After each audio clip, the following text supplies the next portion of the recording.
Yesterday we started with Bleeding Kansas, where people poured into Kansas in order to try to vote pro-slavery or anti-slavery because the area had been given the right to choose, and how that resulted in bloodshed. And today we're going to pick up with the election of 1856. The Republicans nominated a guy named John C. Fremont. He was their candidate, and the Democrats chose James Buchanan, mainly because he had been out of the country serving as minister to Great Britain during this whole Bleeding Kansas controversy. And the American Party nominated ex-President Millard Fillmore, and he gained some support from the remnants of the Whig Party. Essentially, the Democrats won this election by denouncing the Republicans as a sectional party that would destroy the Union. And with that campaign, they successfully won the election of 1856. So Dred Scott was a slave that accompanied his master from Missouri to Illinois and the Wisconsin Territory before returning back to Missouri. His master was a surgeon that was serving in the army, so he was stationed for a while in those territories. So in 1846, after his master died, Dred Scott brought suit in Missouri for his and his wife's freedom with the help of a lawyer. And he claimed that his residence in Illinois and Wisconsin, where slavery was prohibited, had made him free. But the issue at hand was whether Congress or the local legislatures had the power to outlaw slavery in the territories. So the first thing they decided was that slavery-free blacks were not citizens. Therefore, Scott could not even sue in a federal court. But this was terrible logic because at the time that the Constitution was written, under Article 4, Section 2, it says that the citizens of each state shall be entitled to all privileges and immunities of citizens in several states. And there were several free blacks living when this was written that enjoyed citizenship. So this has been considered very poor legal logic. But the court took it a step further and said that Dred Scott's residence in Wisconsin Territory did not make him free because the Missouri Compromise was unconstitutional. If you remember, the Missouri Compromise said that slavery could not exist above that 3630 line. So the presiding Chief Justice, Roger Taney, said that an act of Congress that deprives a person of his liberty or property merely because he came himself or brought his property into a particular territory could not be dignified with due process of law. So this ruling declared the Missouri Compromise unconstitutional because they banned slavery north of the 3630 line. And again, his reasoning was that under the Bill of Rights, you can't deny people of their property. Okay, so the Lecompton Constitution. President Buchanan needed a governor of Kansas, so he appointed Robert J. Walker to be the territorial governor. And although Walker was a Southerner and he was just fine with slavery, he did not want slavery to be introduced into the area if it was against the will of the inhabitants living there. So pro-slavery leaders in Kansas held a constitutional convention in Lecompton so they could write a state constitution. And the Free Soilers, who argued that free men on free soil comprised a morally and economically superior system to slavery. So these would be the anti-slavery people, refused to participate in the Constitutional Convention.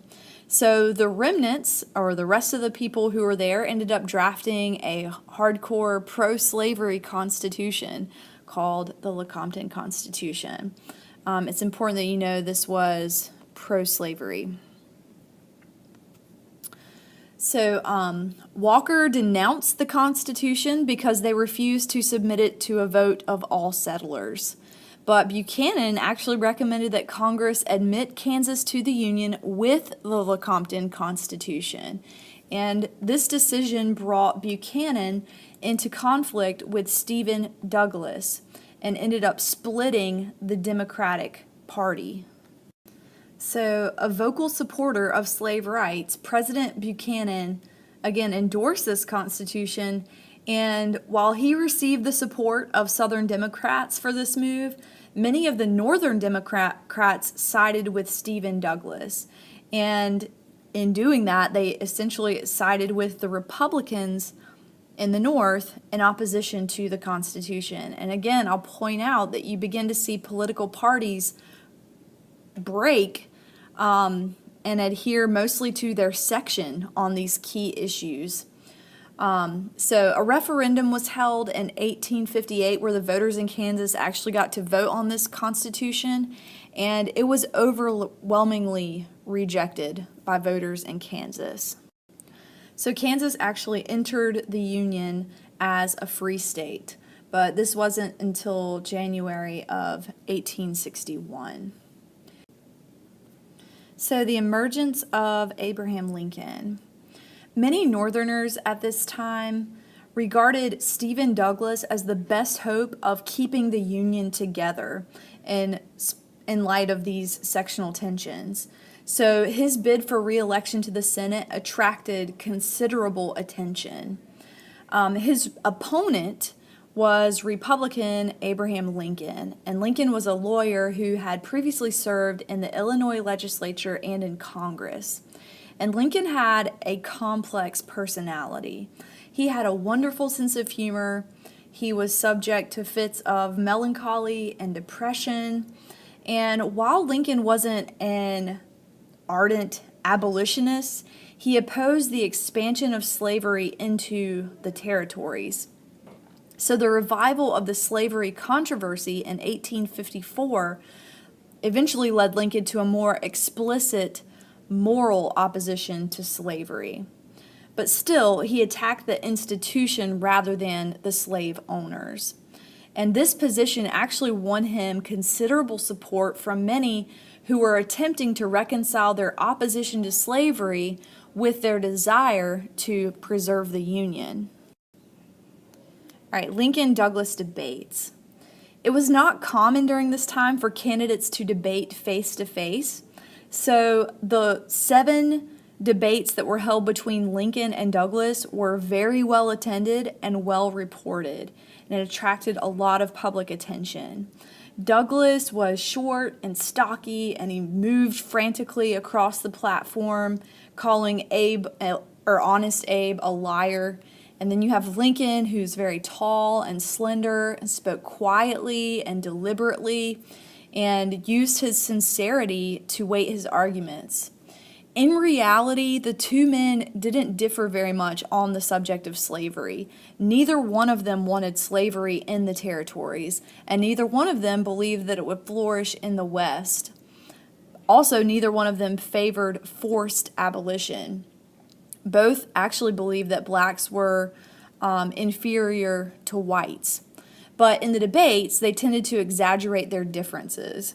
So Douglas said that Lincoln was an abolitionist who believed in racial equality, and he refused to abide by the Supreme Court's Dred Scott decision. And Lincoln portrayed Douglas as a pro-slavery politician and as a defender of the Dred Scott decision. So Lincoln was careful to emphasize that he was not and had never been in favor of the social and political equality of the races. He opposed allowing them to sit on juries. He opposed allowing them to marry whites and to even be citizens at this point. And he predicted the ultimate extinction of slavery, but he thought it would take about 100 years if it wasn't forced. And he stated flatly that he did not favor the repeal of the Fugitive Slave Act, which was put into place by the Compromise of 1850. And in one of these debates, the Freeport debate, Lincoln pressed Douglas into admitting that the Dred Scott decision could not prohibit settlers from excluding slavery from a territory, because settlers could refuse to enact the local laws necessary to protect slavery, because it was ultimately up to them anyway. So the Freeport Doctrine helped Douglas win re-election, but it ended up costing him dearly in the presidential campaign of 1860. In October 1859, John Brown and a small group of followers, about 18 people, some black and some white, attacked the federal arsenal and a nearby rifle factory at Harper's Ferry, Virginia. And they were hoping to incite slaves to rebel, and then they were going to use the weapons to arm those slaves. Well, no slaves joined them, and Brown was captured, convicted of treason, and hanged, actually by forces under Robert E. Lee. Remarkably, many of his family members were certifiably insane, and he was as well. But the people who witnessed his last days in his jail cell awaiting execution said that he acted with great dignity, calling blacks Mr. and arranging them to sit with his family in church after his execution. Northerners regarded him as a martyr, and white Southerners viewed him as a typical radical abolitionist. So divisions became even more apparent as a Southerner from North Carolina, Hinton Rowan Helper, wrote The Impending Crisis, which argued that slavery held the South back. And he was actually chased out of North Carolina for writing that. And you see this with the split of the Democratic Party in the election of 1860. And there were four main candidates here, and I'll make this smaller so I can write them all. The Northern Democrats chose Stephen Douglas, our champion of popular sovereignty. The Southern Democrats, who did not like Douglas, chose John Breckinridge. The Republicans, of course, chose Abraham Lincoln. That's an O. And the Constitutional Unionist Party chose John Bell. And the Constitutional Unionists were consisted mostly of Whigs and Know-Nothings. Sometimes they were called the Do-Nothing Party or the Old Gentleman's Party. But they met in Baltimore and nominated John Bell from Tennessee. The slogan for Bell was the Union, the Constitution, and the enforcement of the laws. But it was really the Republican Party that tried to appeal to most people. And they were able to draft a platform that was attractive to all classes and all sections of the northern and western states. And they advocated a high tariff, a homestead law, internal improvements, the exclusion of slavery in the territories, and of course they chose Lincoln because of his moderate views, his political personality, and his residence in a crucial state, which was Illinois. It was the election of Abraham Lincoln that led to the secession crisis. So in late 1860 and early 1861, South Carolina and 6 other states of the Lower South seceded from the United States and established their own provisional government for the Confederate States of America.